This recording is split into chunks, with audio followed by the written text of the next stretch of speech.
प्रश्नावली 10 11 सवाल है। सिद्ध कीजिए कि किसी वर्ग के परिगत समांतर चतुर्भुज एक सम चतुर्भुज है। हमें बताना है कि जो समांतर चतुर्भुज है वो एक सम चतुर्भुज होता है। ये 3 नंबर का सवाल है। ये वर्ग है हमारे पास, इसके परिगत, परिगत का मतलब बाहर की ओर, परिगत का मतलब होता है बाहर की ओर। ये बाहर की ओर हमने एक चतुर्भुज बनाया जो एक समांतर चतुर्भुज है। ये हमारे पास है ए, ये बी, सी, ये डी, ये इसका केंद्र ओ है। हम यहाँ लिखेंगे, पहले दिया हुआ हमें दिया हुआ है वर्त जिसका केंद्र ओ है, जिसका केंद्र ओ है, वर्त जिसका केंद्र ओ है, और इसके परिगत ए बी सी डी एक समांतर चतुर्भुज होता है। समांतर चतुर्भुज की विशेषता क्या होती है? समांतर चतुर्भुज है, ये समांतर चतुर्भुज है।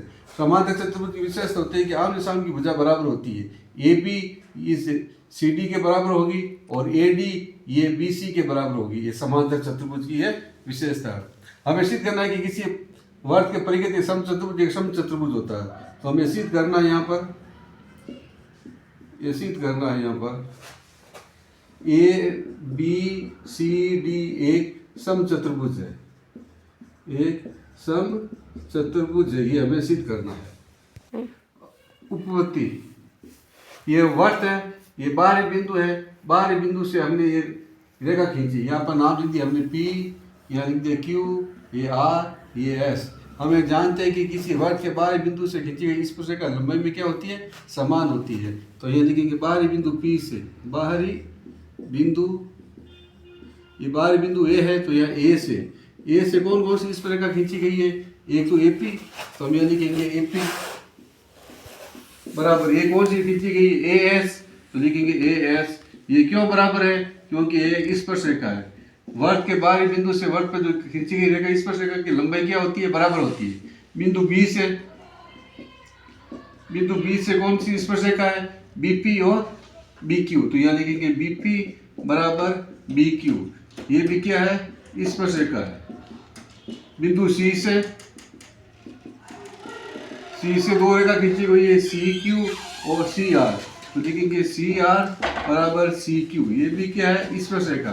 बिंदु डी से, ये लिखा हमने बिंदु डी से कौन सी स्पर्शरेखा खींची गई है? डी आर बराबर डी एस। ये वर्ग की क्या है? स्पर्शरेखा लंबाई में क्या होती है? समान होती है।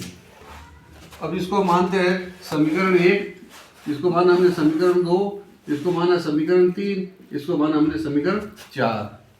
अब हम लिखते हैं कि समीकरण 1 2 3 फिर 4 को जोड़ने पर, अब समीकरण को हम क्या करते हैं? 1 2 3 4 को जोड़ते हैं। तो यह लिखेंगे एपी बराबर ए एस, यहाँ लिखेंगे बीपी बराबर बीक्यू, सी आर बराबर सी क्यू, डी आर बराबर डी एस। अब इसको हमने जोड़ दिया, यहाँ जोड़ेंगे, यहाँ लिखेंगे AP plus BP plus C R plus D R, इनको भी जोड़ दो, A S plus B Q plus C Q plus D S. अब ध्यान से देखिए एपी और बीपी, ये लिखा एपी और बीपी है, इनको जोड़ने पर हमारे पास कौन सी रेखा आती है?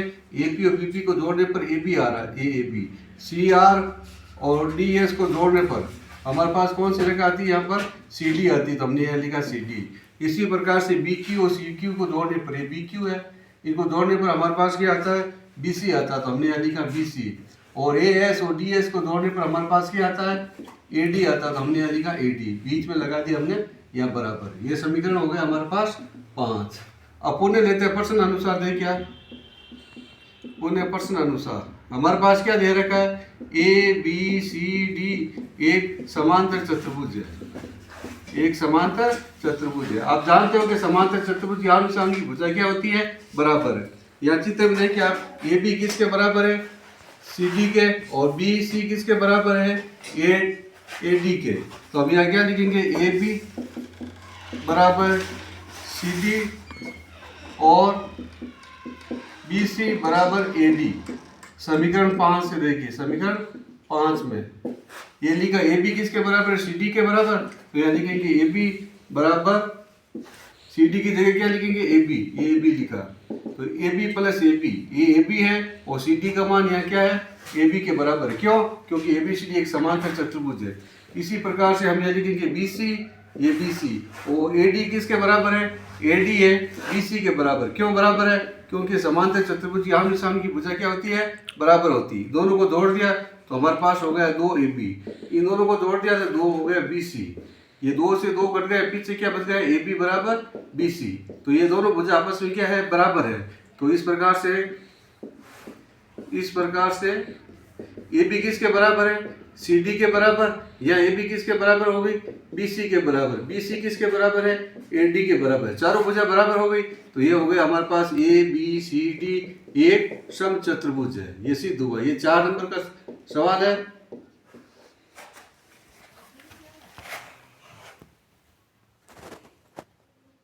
सिद्ध कीजिए कि किसी बाहरी बिंदु से किसी वर्ग पर खींची गई स्पर्शरेखाओं के बीच का स्पर्श बिंदुओं को मिलाने वाले रेखाखंड द्वारा केंद्र पर अंतरित कोण का संपूरक होता है। प्रश्न नंबर 10 का ये 10वां सवाल है और ये हमें सिद्ध करना है। ये सवाल आता है आपके 3 नंबर का। देखिए जैसे कि हमारे पास ये वर्त है, ये वर्त है, ये इसका केंद्र आ गया हमारे पास हो, ये केंद्र हो। ये लिखा सिद्ध कीजिए किसी की बाहरी बिंदु से, बिंदु आ गया बाहरी बिंदु P से वर्त पर खींची गई स्पर्शरेखा, ये वर्त पर खींची गई स्पर्शरेखा है। ये रेखा खींची गई, एक ये रेखा खींची गई स्पर्शरेखा, ये स्पर्शरेखा है। इसके बीच का स्पर्श बिंदु को मिलाने वाले का खंड, बीच का कोण तो हो गया है और स्पर्शरेखा को बिंदु को मिलाते हैं। यहाँ केंद्र है, केंद्र से ये और केंद्र से ये मिलाने वाला कोण ये BO। रेखाखंड द्वारा अंतरित कोण का संपूरक होता है। संपूरक का मतलब होता है 180 डिग्री। इस कोण का मान और इस कोण का मान योग कितना होता है? 180 डिग्री। ये हमें सिद्ध करना है। तो हमारे पास पहले हम क्या करते हैं? दिया हुआ क्या है? दिया हुआ है वर्त जिसका केंद्र O है, वर्त जिसका केंद्र है हमारे पास O बिंदु है और बाहरी बिंदु P से स्पर्शरेखा, बाहरी बिंदु से स्पर्शरेखा PA तथा PB खींची गई है, PB खींची गई है। और हमें सिद्ध क्या करना है? ये सिद्ध करना है हमें कि आमने सामने के कोण का योग कितना होता है? 180। कोण O प्लस कोण P का मान कितना होता है? 180 डिग्री। ये हमें सिद्ध करना है। अब यहाँ लिखते हैं हम उत्पत्ति। अब देखो आप, इसके अंदर वर्त की त्रिज्या कौन सी है? O है। ये वर्त की त्रिज्या O है। इस वर्त की OB, ये भी क्या है? त्रिज्या है। ये OB वर्त की त्रिज्या है। ये लिखा OB वर्त की त्रिज्या है। ये AP क्या? स्पर्शरेखा है। तो यहाँ लिखा ये वर्त की त्रिज्या, ये वर्त की त्रिज्या तथा PA और PB क्या है? स्पर्शरेखा है। ये लिखा हमने स्पर्श रेखा। अब हम जानते हैं कि त्रिज्या व स्पर्शरेखा परस्पर संपर्क क्या होती है? लंबवत होती है। लंबवत का मतलब होता है 90 डिग्री का कोण बनाती है, लंबवत होती है। ये त्रिज्या है हमारे पास, ये त्रिज्या है, ये त्रिज्या है, ये स्पर्शरेखा है। या कितने डिग्री का कोण बनेगा? 90 डिग्री का। या कितने डिग्री का कोण बन गया? 90 डिग्री का। क्यों बनेगा? क्योंकि त्रिज्या व स्पर्शरेखा परस्पर क्या होती है? लंबवत होती है। ये इस पर ये लंब है, ये इस पर लंब है, या ये इस पर लंब है, ये इस पर लंब है। तो इन कोणों का योग कितना होता है हमारे पास? ये 90 डिग्री का होता है, ये भी 90 डिग्री का होता है। अब देखो चतुर्भुज हमारे पास हो गया OAPB एक चतुर्भुज है और चतुर्भुज के चारों कोणों का योग कितना होता है? 360 डिग्री। चारों कोणों का योग 360 डिग्री होता है। चतुर्भुज के चारों कोणों का योग 360 डिग्री होता है। तो लिखेंगे कोण O प्लस कोण A प्लस कोण P प्लस कोण B बराबर 360 डिग्री। जिसके अंदर O का मान ज्ञात करना है, A का मान 90 डिग्री, P का मान हमारे पास ज्ञात करना है और B का मान हमारे पास है 90 डिग्री बराबर 180। कोण O प्लस कोण P 90 को जोड़ दिया कितना हो गया? 180 डिग्री बराबर ये 360 डिग्री। चतुर्भुज के चारों कोणों का योग 360 डिग्री। अब पक्षांतरण करो आप। पक्षांतर करेंगे O प्लस कोण P 360 में से 180 माइनस करते हैं तो हमारे पास क्या बच जाएगा? ये 180 डिग्री। ये देखिए आमने सामने के कोणों का योग कितना हो गया 180 डिग्री। तो ये क्या है, एक समपूर्ण कोण है। यहाँ लिखिए समपूर्ण कोण अंतरित करती है, अंतरित करती है, ये सिद्ध हुआ।